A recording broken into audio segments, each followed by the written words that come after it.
咁後尾甲骨文咧就俾人明搶暗偷無數啊！到而家為止，流落境外仲有幾萬瓶。甲骨文俾人食咗幾多？聽到呢度，好多人覺得奇怪啦。邊個咁諗唔開，要食幾千年前啲龜甲同埋骨頭啊？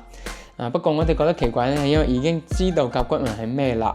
甲骨文啱啱喺河南安陽俾人發現嘅時候呢，大家都當成佢係中藥材噶喎，當地人叫佢做龍骨啊。唔單止當成中藥材，賣嘅時候呢，就要將上面啲文字呢刮乾淨佢，真係陰功啦。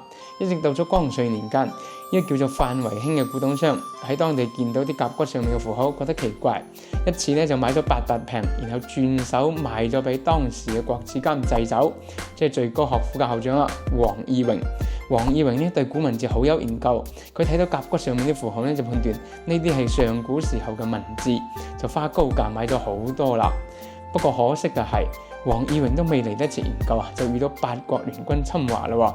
北京淪陷嘅時候呢，佢喺北京就投井自殺啦。不過不幸中嘅萬幸，佢收藏嘅甲骨呢，後尾轉手咗俾一個認識甲骨文價值嘅人手上。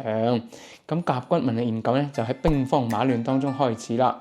咁後尾甲骨文呢，就俾人明搶暗偷無數啊！到而家為止，流落境外仲有幾萬瓶。好啦，今日分享就到呢度，歡迎下期再見，拜拜。